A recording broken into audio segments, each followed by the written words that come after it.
Welcome to the About podcast. Here we explore your financial health in simple and easy to understand ways.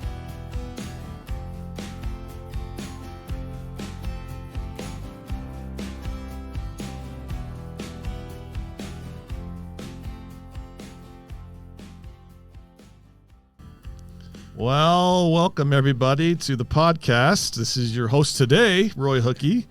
Hookie like cookie, just to remind everybody. Today, we talk about everything financial on this podcast. Co-host Jeremy Scott was unfortunately not able to join us today, so I'm winging it on my own, folks. So just be aware of that and be less critical because of that, okay? But today we actually have a guest, so I'm really excited to introduce Kristin Rapper. Hello. And Kristin is the owner of Idol Agency. And we're going to hear a little bit more about Kristin as we talk today. So I'm excited to have you. So I'm excited to be here. Full disclosure, everybody. Kristin has been working with my firm 3.5 years now, probably almost 4. Yeah, it was the end of 2020, early 2021, I think is when we launched. Yep. So, yeah. So that was, we've gone through a lot. Yeah. Yes. That's the nature of it. So just want everybody to be aware of that. The point of this podcast today is to talk about money.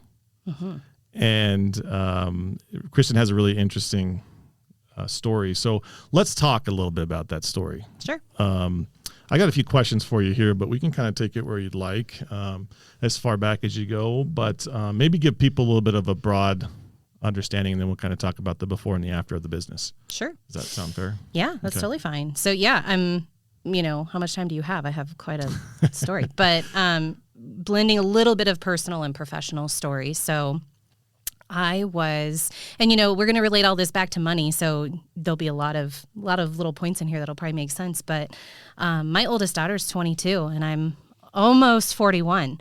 So I got pregnant when I was 17, had her when I was 18, was married at 19, and was a stay-at-home mom. I did go to college. I got a degree in interior design and also a minor in music theory because I thought I'll either start my own interior design firm or I'll just be like a part-time music sub at, if whatever I need to do. And I was super blessed. I was able to just stay at home, be a stay-at-home mom. And then my first husband and I got divorced, and I had to figure out what all of that looked like. So when you were in your first marriage, did you have much to do with the money? I did not. Okay. So go back a little bit farther. My parents have a really interesting story financially. I'm what you would probably consider to be like a 5th-generation florist. I don't even know if you know some of this already. I don't think I do. Okay, well, settle in. So my great-great-grandfather immigrated to Omaha, Nebraska, and opened up the first greenhouse and floral shop in Omaha called Janisek Florist. And so my whole family was like flowers. That's what we did. We had a greenhouse. They turned it into a flower shop, that kind of thing. And my father took it over with his cousin. They had a difference of opinion. My dad is extremely talented, very creative man when it comes to most things, but especially flowers. And they went their separate ways. He opened his own flower shop called Floral Concepts, did lots of things for national political conventions. He also was the basically head florist for, at the time, which if you know anything about Omaha history, was called Franklin Credit Union. And it was run by a man named Larry King, not the Larry King. Not the Larry King, a different Larry King. The joke is we always say, like, not the white Larry King, the African-American Larry King. Because that was kind of the difference back then, because they were both very popular and very well known. One was known for radio, one was known for being in the Republican Party. So so he was very big in that, had the credit union. My dad basically traveled all around, did all the flowers, did floats, did all kinds of really cool things. And then Franklin Credit Union was raided and there was a lot of money laundering. He went to prison for a very long time. And on the desk was a check for Floral Concepts for a little over $500,000. And my parents never saw a dime of that money. Oh, wow. So it caused, they had to sell their home. We had to sell our business. We moved in with my grandparents. And my dad was just kind of so jaded on that whole experience that he's like, forget it. Neither of my parents went to college, and very blue collar family, always worked in this business. So they just kind of went to work. And for the next roughly 10 years, they just worked to pay back the government. So they worked opposite shifts. I was an only child. I had tons of cousins, though, tons of family. I never felt like an only child. I feel like I kind of missed out on getting that like single child experience. Because I always was around cousins. I always had someone to mess with me or blame or whatever. It was great. But so my start with money, like understanding money as a child, was that it was scary, or it revolved around trauma, basically. So I went into a very young marriage very happy to not deal with money at all, because my first husband was very organized, very good with money. He and his father ran a business together. And so I just didn't do anything with it. I didn't really learn a lot from my parents. They were always working. It was always about, getting back on track for them. And so then when I got married, it was like, well, thank goodness he can just deal with that, and I stayed at home, and it was like we had a little budget and we had those kinds of things, but I didn't really have a whole lot to do with money myself until I was looking at being divorced. And then I really had to say, oh, well, what do I do here? And here's what I know. When you got divorced? 27, 28. Okay. So we were married almost 10 years. And at that point, what I had done personally was I was a stay-at-home mom. I was very active in volunteering because I'm adopted. So I volunteered a lot with like the Nebraska Children's Home and some other nonprofits. I was writing a lot for Parent Magazine and a couple of other things. I had a mommy blog that was pretty darn popular for a while. And I really loved that world. And I really kind of dug into the digital side of marketing that was kind of up and coming.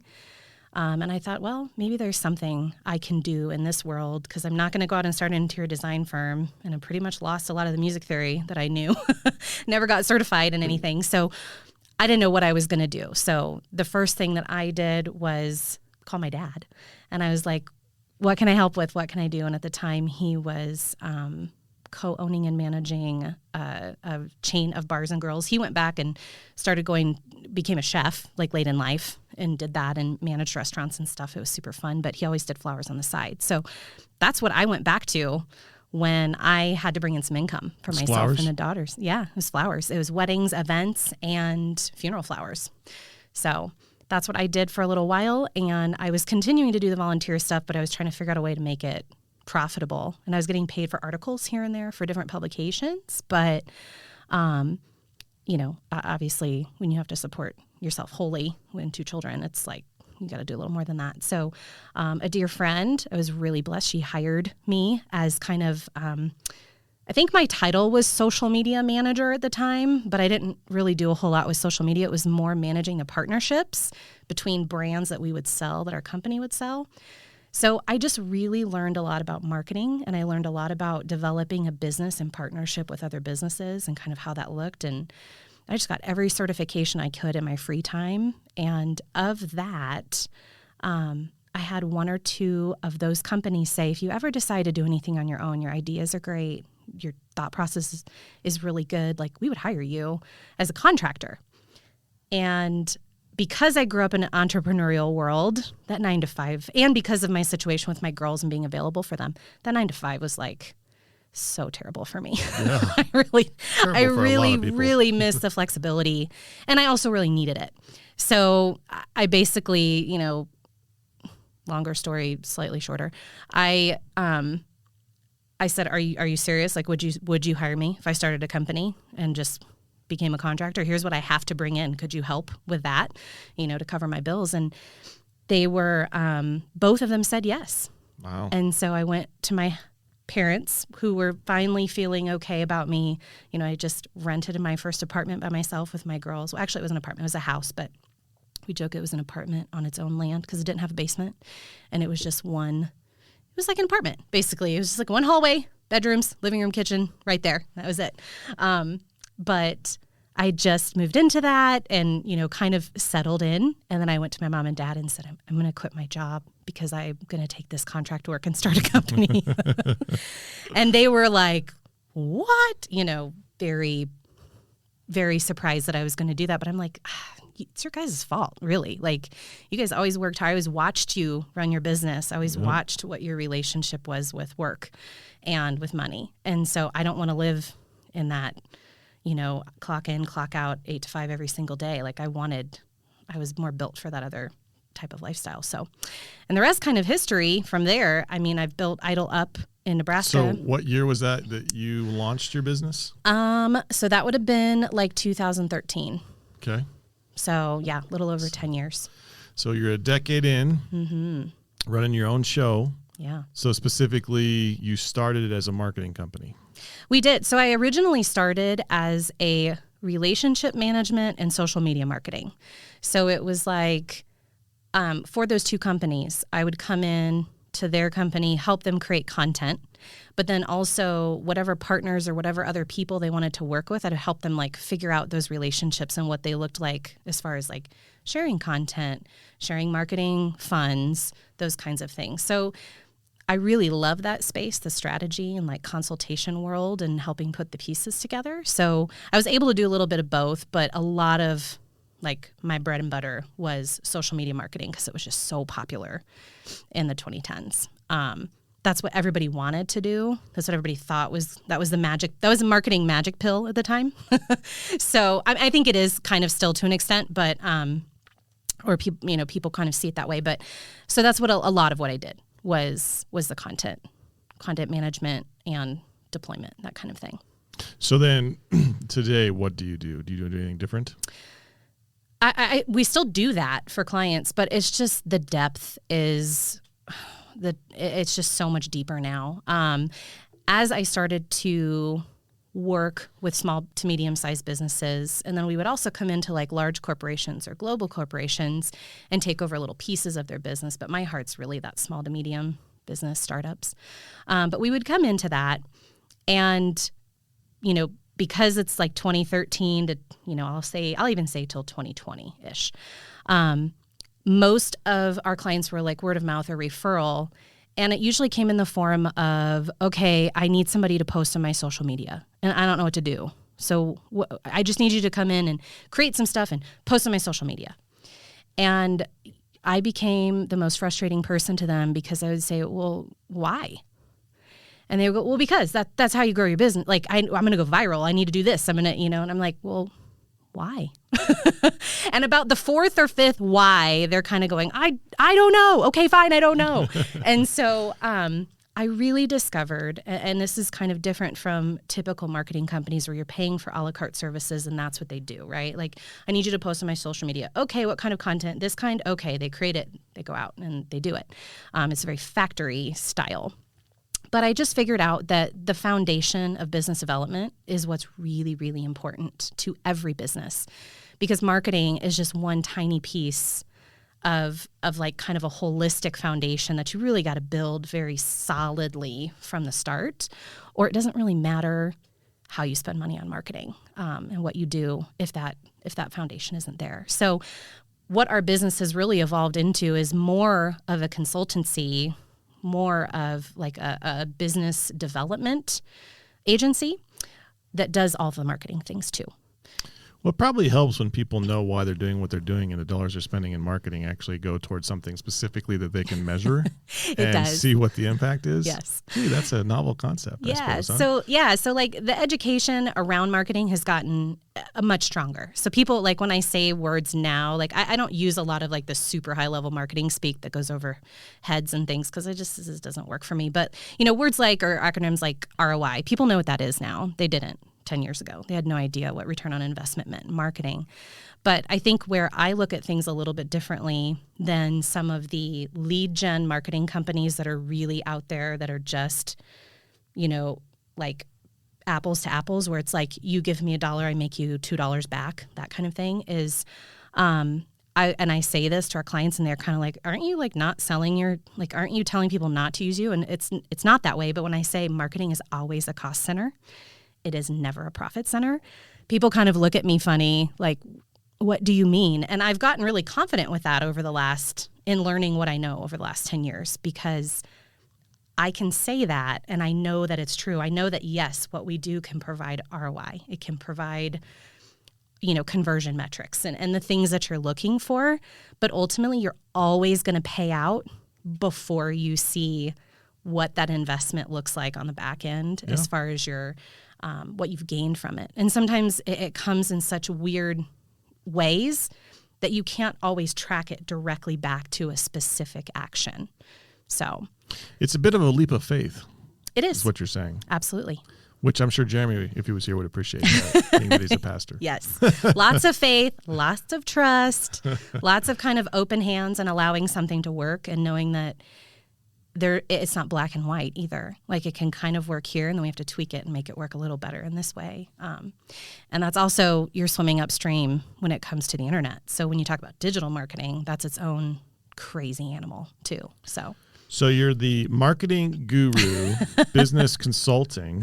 Yeah. Essentially, right? Yeah. Putting a why behind it. Mm-hmm. If that's all you're doing, that's a pretty big deal, right? Because we've talked about that in the past on this podcast about why are we saving this money or spending this money, and that why is the center of almost everything. Mm-hmm. So that's really cool. So then, being the expert that you are, I'm sure you're a financial expert too, right?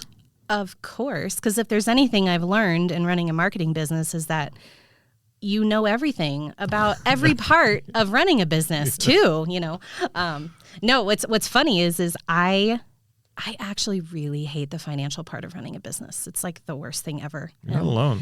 I'm sure. And I tell my clients this, and it's funny because I have to remember it too. Everybody's gifted with like a certain thing that they're really great at, but it's all the pieces around that you really have to bring in professionals to help with. And finances is not something. What I do know, it's because I had to search it out. It wasn't part of my upbringing.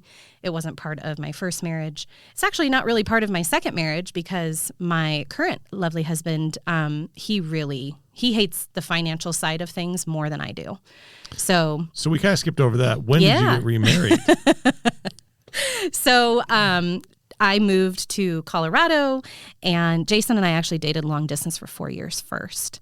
Then we moved to Colorado, we got married, and we had our fifth child between the two of us, which we like to say he was like God's plan and not ours, but he's just amazing and is kind of the glue for all of the other kids. So the other kids are 22, 20, 18, 16, and then Owen will be 6 at the end of next month. So, yeah.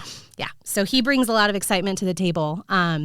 But we got married in 2019, and we both came from relationships where and I'm very good friends with Jason's former wife. In fact, we work together. And so she would be fine with me saying this, but they didn't manage money. They always had money. They were comfortable, but there was never like budgeting. There was never like forward thinking on it. And then I came from where my former husband did all of that and I had no part of it. So Jason and I coming together, it sounds like it would be terrible. I don't know how to do it. He never did it. And he grew up in a very similar household that I did, blue collar mom and dad.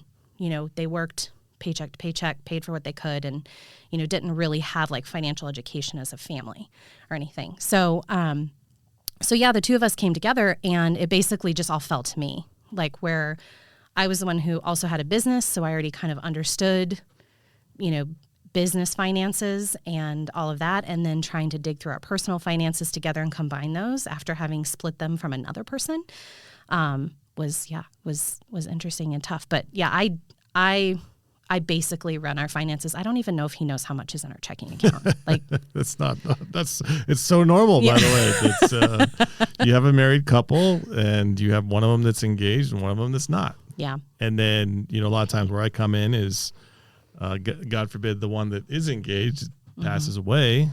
And we have a note, like a secured note thing in our phone where like all of the information is and all of the passwords are. So if I get hit by a bus tomorrow, like he can get to stuff. Mm-hmm. And there's a big file in iCloud, like we have that kind of figured out, but we're probably not doing all of the things we could be doing. Yeah, most people aren't. It's what's most important to you at that point in your life that you're going to deal with, right? Yeah. So your experience with money, you've seen boom and bust essentially through your own parents, right? Mm-hmm. The success and the potential loss that they had. And then it sounds like your father had some other success later in life too, just by starting from the ground up, huh? Mm-hmm. He had really good people around him always. So like getting out of the Janicek Florist and starting his own, like that was a prompting from really great mentors. And same thing when everything happened with Floral Concepts, which is what his business was called when everything went down with Franklin Credit Union. Again, he had really good people around him. So something that I have learned from them when it comes to money is you have to have people who can pour in to and be able to give you advice too. So that's really important. And as he, he started a floral delivery business for a while, went to work at an 8-5, then started his own company again because he's really built like an entrepreneur too, obviously. So that's what I spent my summers doing as probably like a preteen. Middle school age or whatever is before there was Google and before there was even MapQuest, I had an actual physical map. We would have all the addresses on the bouquets in the back of the van, and I would have to write them all out and then decide what order that we would do the route in, and I had to map it on the map, on an actual map. Yep, back in the day. I didn't know how many far blocks north and south streets were from the main street, I had to do all of that. But that was the business that he ran after that. And then through some great friends was able to invest into a bar and grill chain in Nebraska. And, but it was always because he was surrounded by people that he was willing to take advice from. And it was always because he, was always striving to be better. And so that was just kind of recognized in what he did. So I learned a lot in that capacity from my parents, which is just as valuable, I think, because that's what I had to do when you have to pivot. Who are you gonna ask to help you in that way? Who are you gonna ask for advice, and who's gonna be honest with you? So I've always really appreciated that about my parents and tried to model that as I build my business too, because I certainly don't know everything, especially when it comes to finance. So. Well, and it's a perfect example of the what ifs. I've talked about this before with people on what if you lose your job, which you've seen. Yep. Right? What if you lose your health? Hopefully you haven't had to deal with that yet. And actually, I think you have a little bit of a story there too. Yeah, with one of your kiddos. too. And then what if you lose your life? Right? So you've seen the what if you lose your job? Your parents obviously went through that. Is there anything that you around money, is there any what do you do in regards to that risk? Like you have a business. So what do you do to protect yourself from a bad economy? Right. What are you doing currently? So currently, what we're doing to protect ourselves from a bad economy is really like not a lot.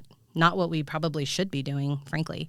It's savings and investing in certain small things and also diversifying.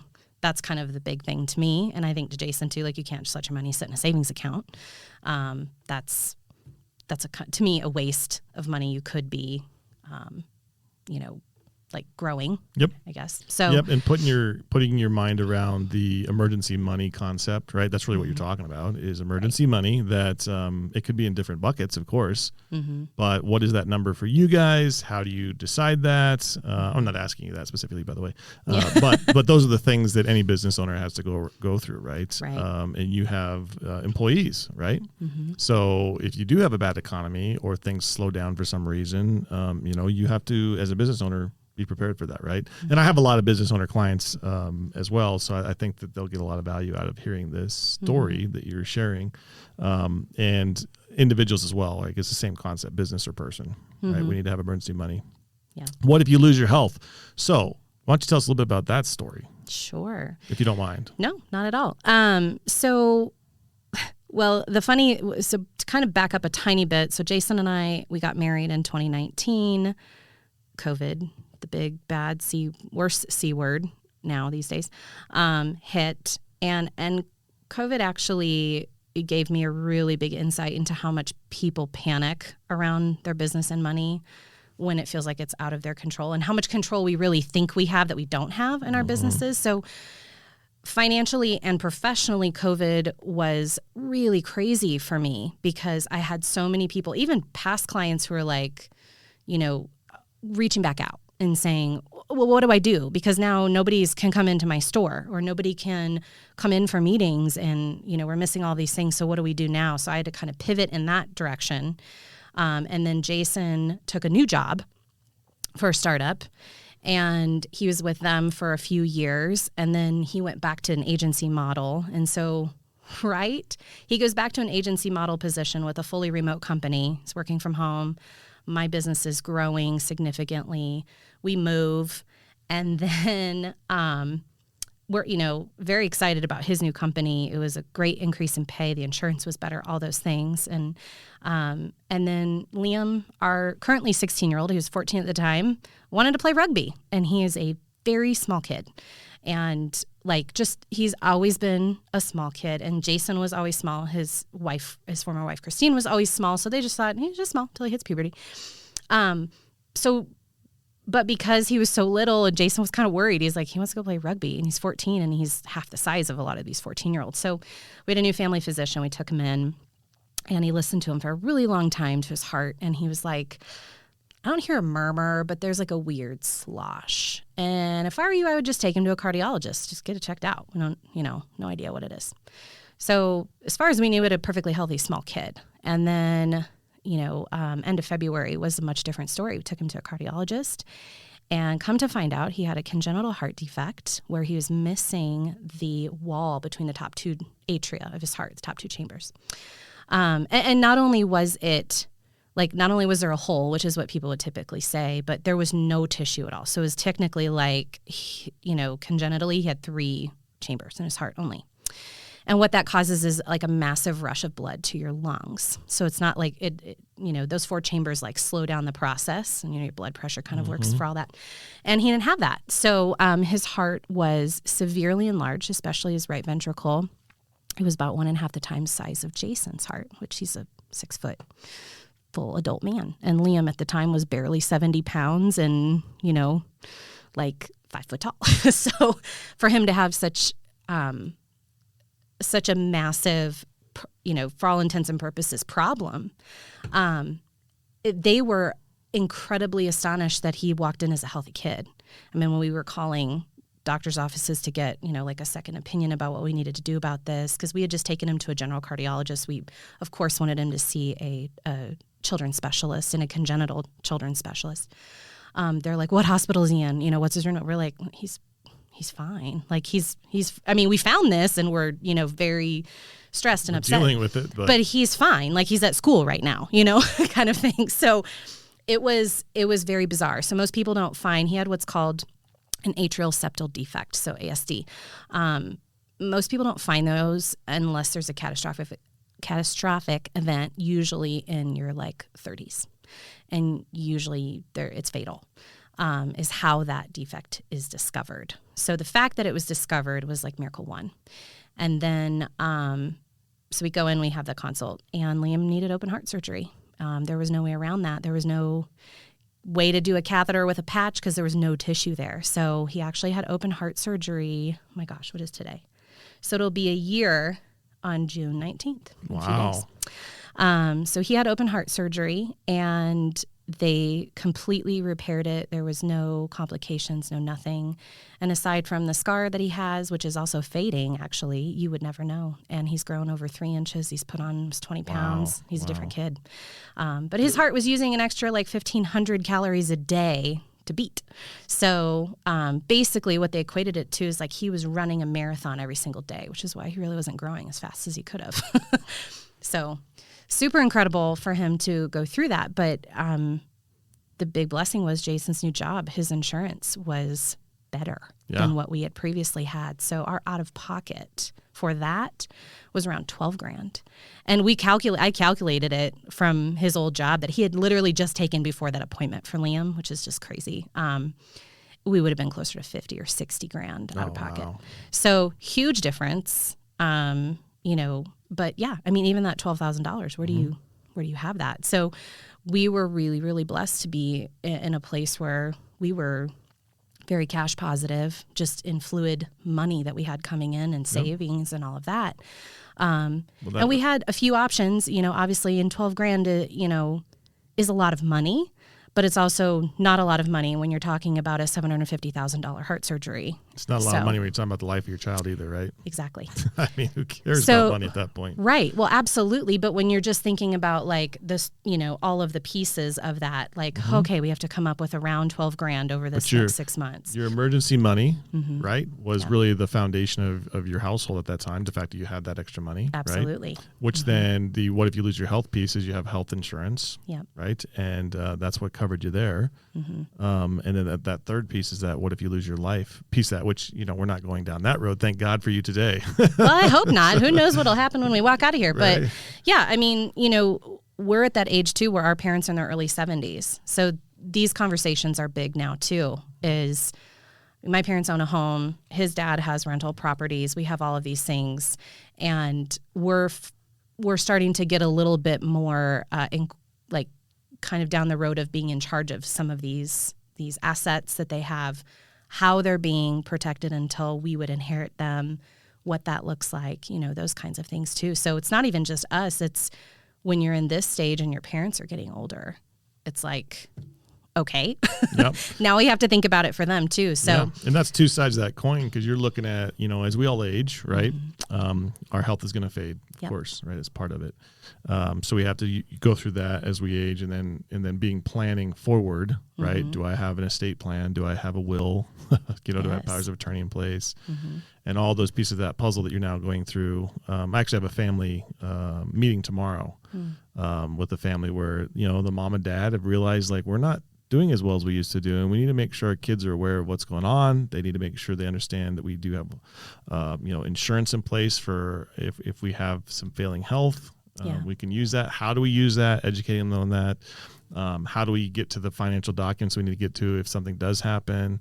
Right. And those are conversations we have to have as part of the overall picture, right? So from beginning to end, but luckily for you guys, you have a long ways to go personally, right? But we're also older, and we have I'm a 6-year-old too. Hip. And so, and his some uniqueness. Right. So his siblings are older, like Sydney's 22.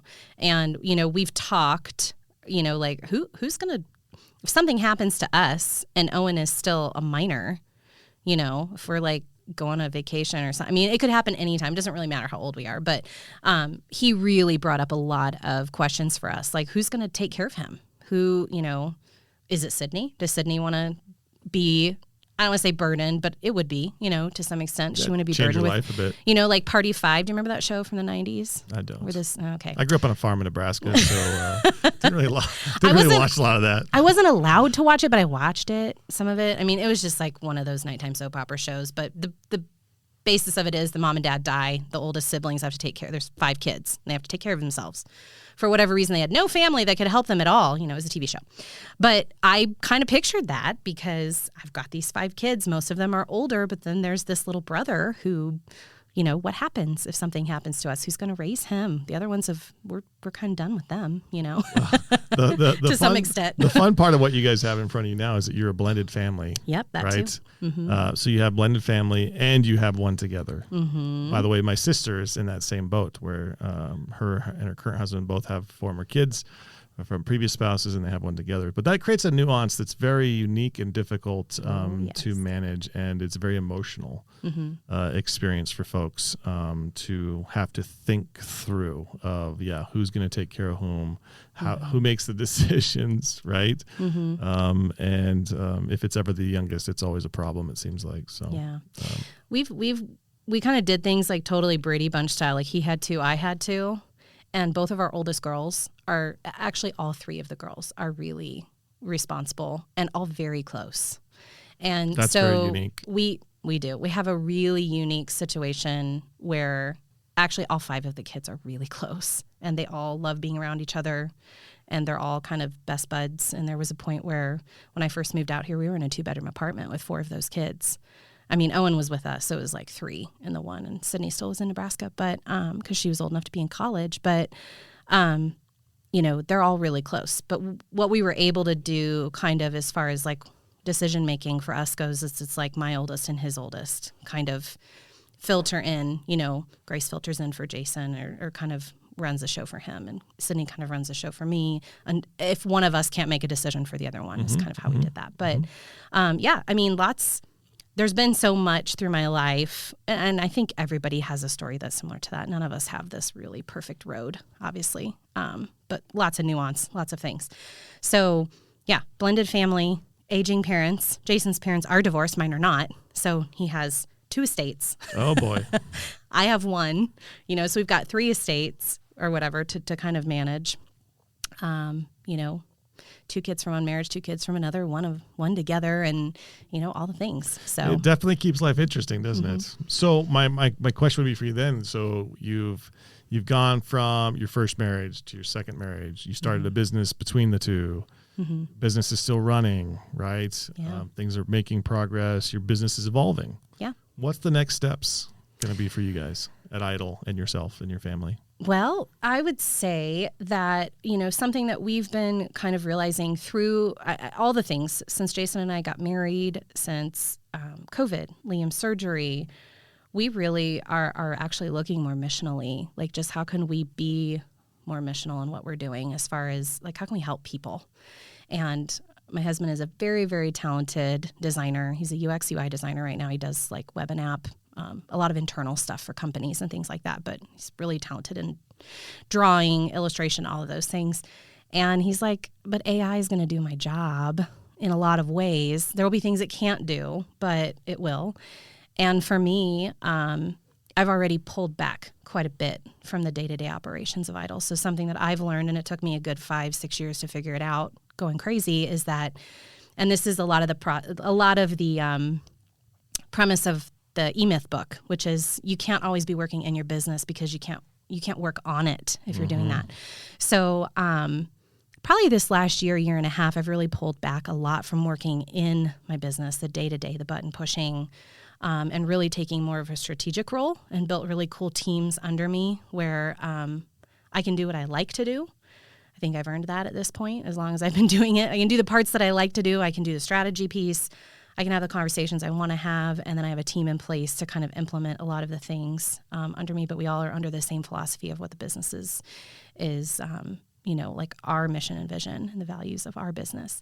And so as I kind of pull out of that a little bit, I really want to be able to focus on like providing that value to other clients, like in more of a consultative capacity, and then allowing my team to really do the day in and day out. So, Owen's going to be 6. Yes, he's in school, but he's also at that age where he's going to start doing fun things all the time. So I want to be around for that. I mean, I don't really do a 9 to 5 now anyway, but I think we really just want to slow down and enjoy our family and our kids. And, our girls are all at the age where they're like, they're going to kill me if I say this, but, they're all out there looking for their husbands. They're getting like, they're young, beautiful young women, smart.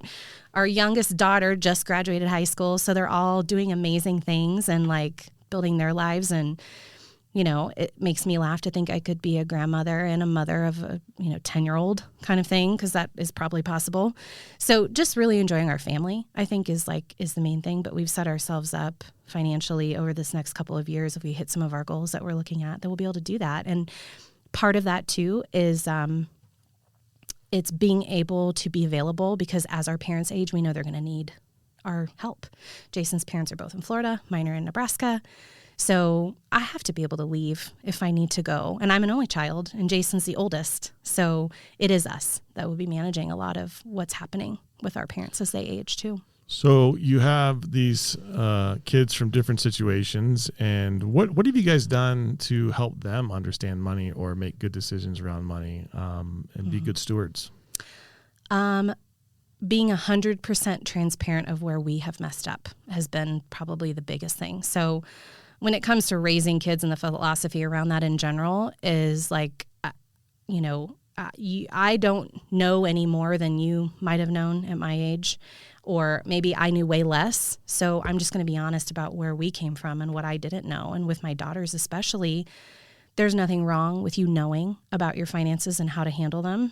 There's nothing wrong with you deciding you don't want to as well if your husband's willing to do that. But like you should know how that looks. So my girls, as a single mom, they watched all of that. They watched me figure out a budget and use our tax return to go on vacation, and that's all we had. How do we go on vacation for $2,000? With the three of us, what can we do? And they would help plan those things and budgeting. So all of our adult daughters, we've sat down with them. We create budgets around what they want, what they're doing. We help them figure out how they start to save, start to discuss that investing with them.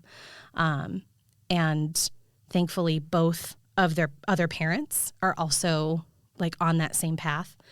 Kristine's remarried. Adam has not, my ex-husband, but they're all still very like financially sound-minded.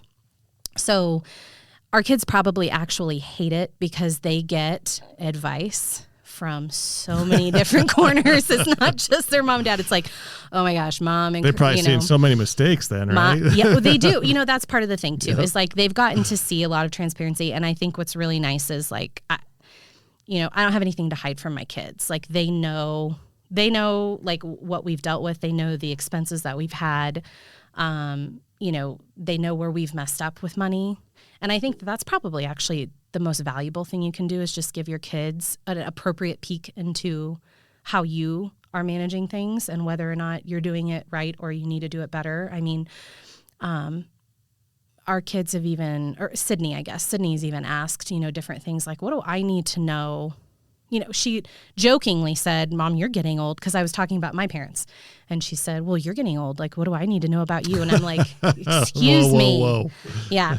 But it's a realistic question that I'm kind of glad she's, even joking about it, though. But, like, it's spinning in her brain. And it's because I watched my dad and mom have to do it for their parents.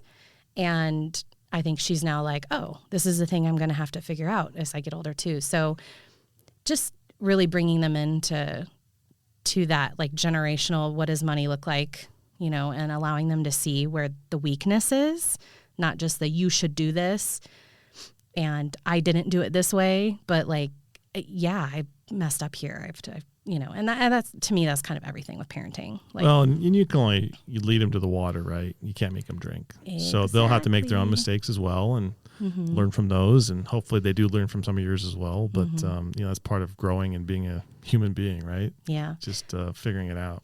I think right now in this culture that we have of like instant everything, right? You order on Amazon, sometimes it shows up that night, when you're sleeping. I think one of the best things you can do for kids is open up something like a CD for them and have them have to put money into it every month if they want to grow, but they can't touch it. And it's like a patience and a waiting game thing. So we've done that for all the kids multiple times, in different ways. But having them build something that they can't have right away and having them have eyes into that all the time is really valuable in this culture. That's actually huge. I was actually speaking with one of my clients this last week, 95, and wanted some new shoes. Now, mind you, she can buy all the shoes she wants, right? But she was like, I had to give something up to buy my shoes because that's how she's lived her whole life. Right. Because that's how she grew up, right? She grew up in a time where you didn't just get what you wanted. Exactly. We didn't have the amount of ability that we have today to get those simple things, let's say, right? Like a pair of shoes back when she was a little girl, that was a lot to do. You saved for weeks or months. Yep. Yes. So she was telling me she was going to go to, a little party like for lunch, right? And she's like, I decided not to go because I needed to sacrifice something to get my shoes. And I said, you should go to the party because that's probably just as important to be able to hang out with, people that you enjoy. But it was just funny because that's very much a true statement that the youngest generations haven't had to deal with that. They haven't had to deal with a lot of bad in reality. None. Even my generation, your generation, right? Because we're relatively close to the same age and we haven't really dealt with a whole lot that's really that bad. No. At home. Yeah, we have not. I mean, we have been so insulated from that uncertainty. even through things like COVID or like the housing market crash or any of the, I mean, yes, there was like some impactful investment decisions that generation, millennial generation, we definitely see the effects of that because they watch their parents, potentially lose things. But, but even that, just like you said, totally different story than like our grandparents. I mean, my grandma hung out every newspaper bag, every piece of foil on the line to dry, to reuse it. You didn't waste those things. You didn't do that. And now we just live in such a consumer culture. And as somebody who works in marketing and a lot of consumerism, it's really important to me. That's why genuine interaction and connection and working with companies and people that have like a genuine desire to help or to solve a problem is way more important to me than the flashy snake oil, I'm trying, like, money grabs, right? So that's another nice part about growing a business is I can be discerning about my clientele. And those are the people I want to work with. It's like I genuinely want to help solve this problem, or I genuinely want to provide a product that helps or, like makes quality of life better or whatever it is, or brings joy, but there's got to be that connection there. And I love that. And when you look at our kids are treated as though they're just consumers. And that's the world they're growing up in too. Mm-hmm. And so it's very interesting because we make our kids wait for stuff, a lot. Like even if they earn it, how can I earn $20? I want to order this thing, or I want to do this thing. Well, you can't earn $20 till Saturday, even if they could at the moment. Like we try to give them an opportunity to wait, to watch their money grow, or to wait to have what they want, just because, that instant gratification is just, it's kind of really going to kill how they prepare for their own futures. Mm-hmm. if we don't put the brakes on a little bit. And I know that's hard, like for our parents' generation, not so much for us because we grew up in that. I believe I never went without anything I didn't want. And my parents were, considerably poor for several years because of their financial trouble that they went through. But I still had incredible Christmases. I still, we still went out to eat for birthdays and anniversaries and special occasions, but even that's different now, Yeah, I felt the same way. My parents, they worked really hard. We didn't have a lot of money by any means, being a farmer and a teacher in Nebraska, but I never felt like I wanted at all. Mm-hmm. There was things I had to work towards, of course, but even that little bit, that nuance of not having because you can't have because it doesn't exist is not something that we've gone through. Right. And our kids are even more jaded to that. So yeah, we really feel called to like make them wait for things and make them be good watch. Stewards. Yeah. Be good stewards and learn and know that there's value in waiting, that you'll take better care of things when you earn it.